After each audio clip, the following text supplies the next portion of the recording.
Alrighty, YouTube. Well, I'm back. I know we've only got 2 episodes, or I guess 2 videos up so far, but I thought it was about time for another video. So this one, it's kind of a haul, but it's what I have already in my collection. And so I collect a lot of Star Wars books, and one of the largest, I guess, sub-collections in my collection are these guys here, these Star Wars action figure variant covers. I really like the look of the old, Kenner action figures, so these, homage covers for those action figures I think were really great. So I have most of them. He has done a lot for the main Star Wars run. He does one for every single issue. So I have most of those. I just got a couple holes in my collection there, and then I'm also missing a couple of the exclusives that he's done.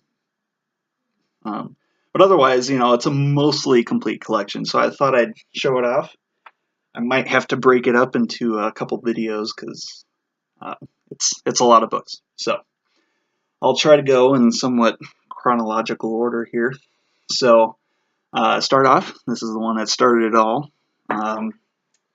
So that's the Luke Skywalker action figure for Star Wars #1. So nothing. I don't think it's all that rare, but yeah, still cool. #1. So then this one here, the Han Solo. This is Star Wars #2. So this one is one of the rarest of these action figure variants. It's not an exclusive. I think it's just like the others, where it's more like a B cover than an actual variant. I don't think they have any ratios to them, but this one apparently had a very low print run. Also being Han Solo, a lot of people like Han Solo, so it's really hard to find. There's actually kind of a funny story about my hunt to find this one because I didn't pick it up when it first came out. So I only got it maybe a year ago. But I thought I had found it for the first time, I guess 2 years ago, right before Denver Comic Con. We were at Mile High Comics, which is the world's largest comic book store up in Denver. And they have these big walls just full of comic books, around this giant warehouse. And at the very top row of this wall of comic books was, all of these action figure variant covers, and I saw this cover there. So I was like, oh, I need that cover. So I asked someone who worked there how much it was. He had to go over to the computer, and he was looking and looking. And I should have known by how long it took him to find in the computer. But, he must have been on there for like 2 minutes just searching, trying to find what they were asking for that book. And eventually he said, oh, we're asking $50 for it. So I'm like, sold.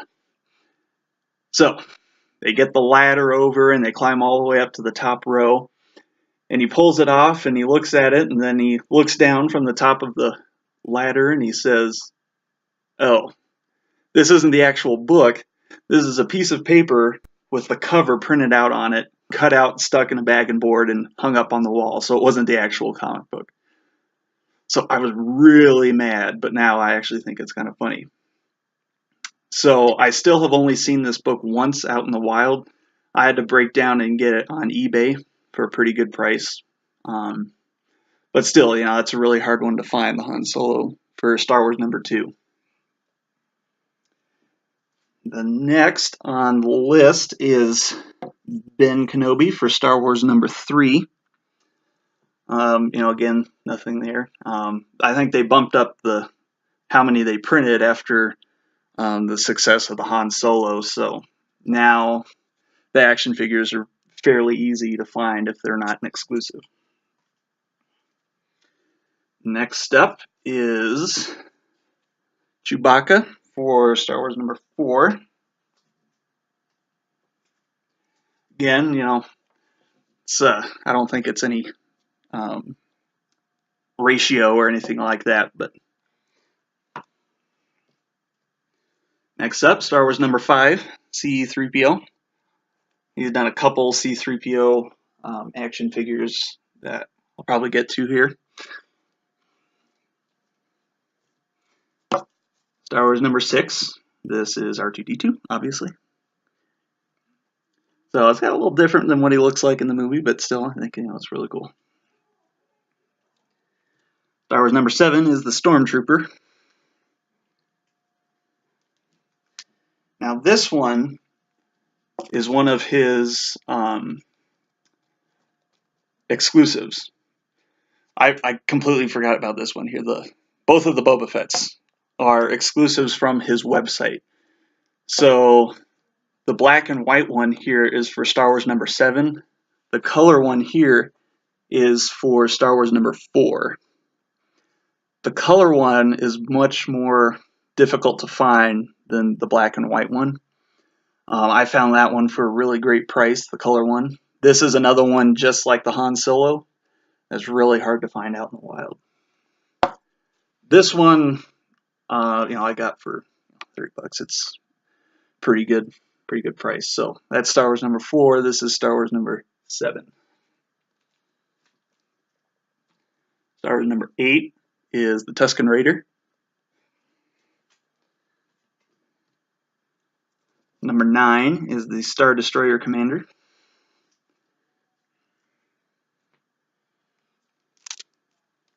This is number 10, the Jawa. I got this at Hastings. That's what their price tags used to look like.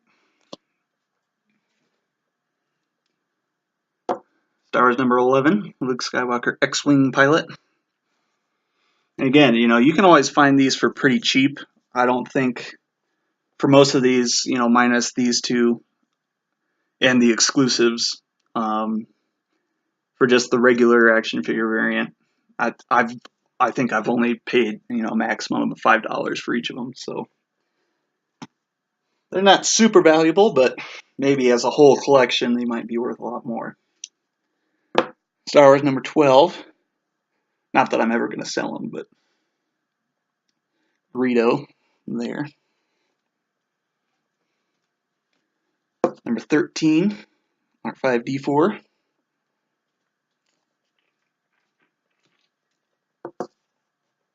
Number 14, Hammerhead. The Thorian there. Number 15, Snaggletooth. Some of the really obscure Cantina members. So he just did a new exclusive for Star Wars number 37. It's the blue Snaggletooth. I ordered that one. It should be coming here soon, so that might be in the next video. But the blue Snaggletooth, there's actually a story about that where I might actually get into that later once I have the book. But yeah, so that's Star Wars 15. 16, the Death Star droid.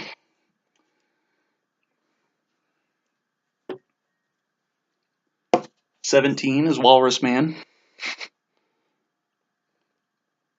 So that guy that Obi-Wan cuts the arm off of, he pops up again in Rogue One.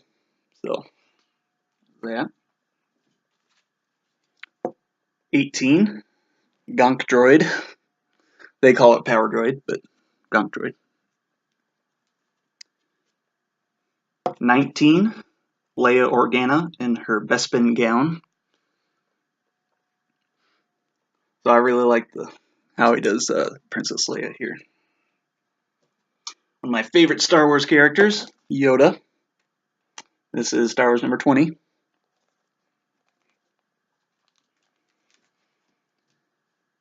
21 is the Stormtrooper in the Hoth battle gear, Snow Trooper, otherwise known as.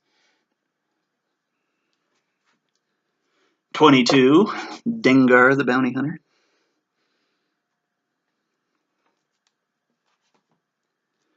23, Rebel Soldier in the Hoth battle gear.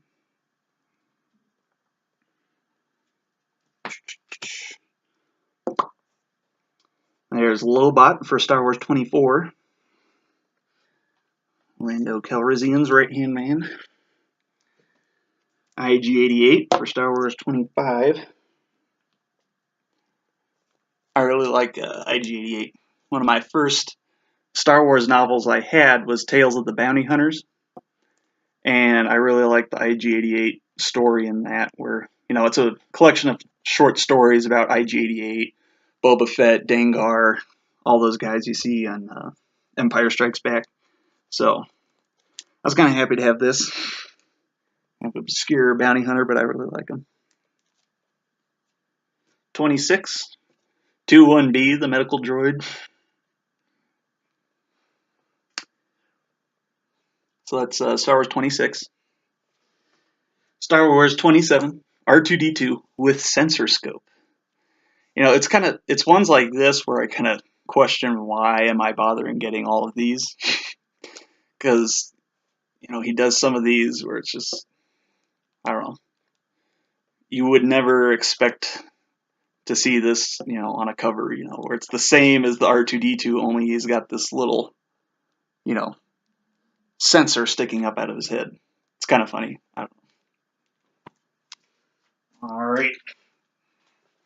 Continuing on with the main Star Wars line. 28 right there. This is another one of those, why am I doing this? C-3PO with removable limbs, so he's all there in a heap like he is in Empire Strikes Back. So there is Star Wars 29, Luke Skywalker in his Hoth battle gear.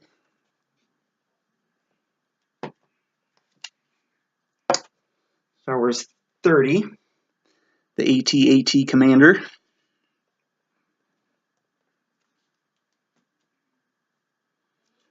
'31, Luke Skywalker in his Bespin fatigues.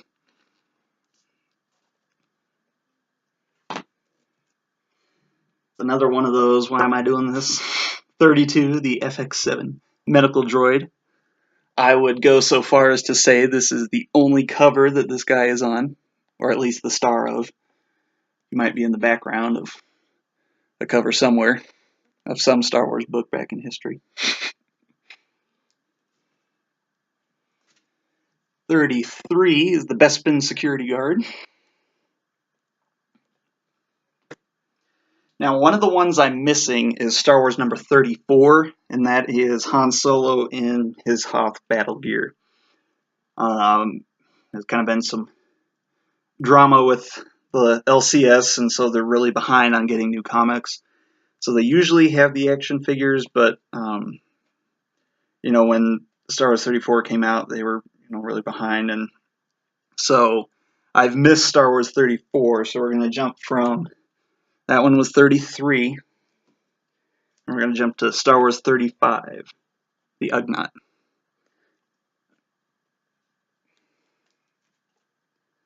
And 36, Leia Organa in her Hoth outfit. So, you know, just what he kind of does on the card here, I really like how he draws these characters here. The artist is John Tyler Christopher, if any of you didn't know.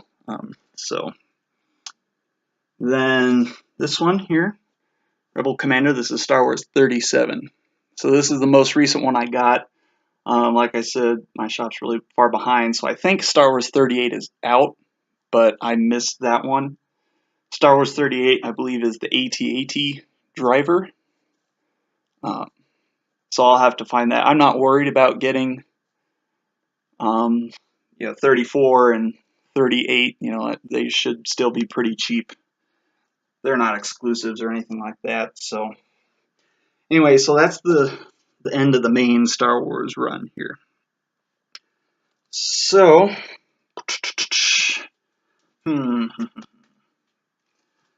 I still have that many to go through, so I might do those in another video. So these are all of the ones he's done for the other Star Wars series.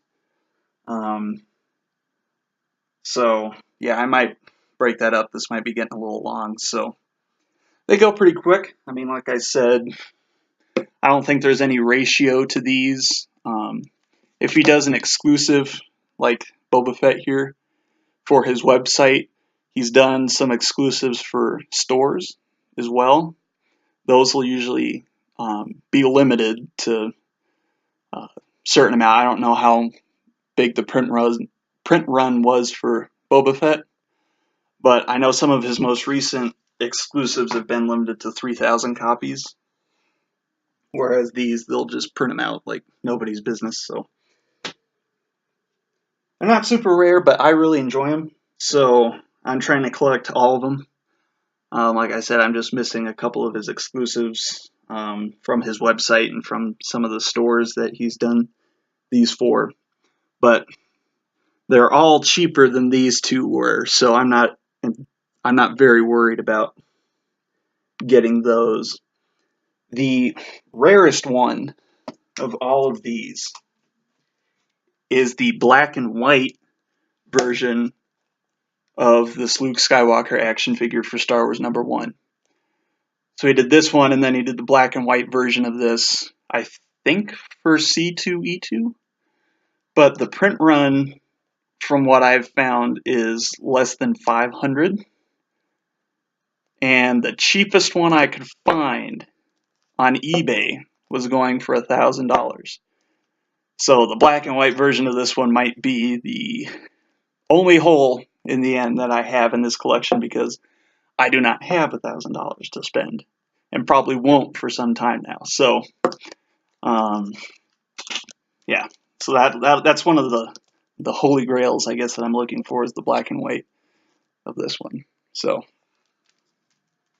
anyway, so that's the main Star Wars run. Like I said, maybe in a couple days here I'll do the rest after Thanksgiving and all that. So, anyway, thanks for watching. I think we're up to 18 subscribers as of the filming of this, so that's actually, I think, pretty good considering we have only had 2 videos. But, yeah, I just wanted to show off some of my Star Wars books. As much as I like all the other YouTubers and all the other videos that they put out in the comic book community here on YouTube, I find a disturbing lack of Star Wars books, to quote Darth Vader. Except for Beyond the Blast Doors, they're pretty good at showing Star Wars books over there. But other than that, I don't see a lot of Star Wars books, and that's most of my collection. So eventually here I'll probably do another video on all of my other Star Wars variants that aren't these action figures, because I've got a bunch. So yeah, I just thought I'd show something a little bit different than I've seen out there on YouTube. If you guys know of any YouTubers who show a lot of Star Wars books, let me know in the comments. I'd be glad to check them out. Always looking for that. So, yeah, thanks for watching, and I'll probably see you in a couple days, and happy Thanksgiving.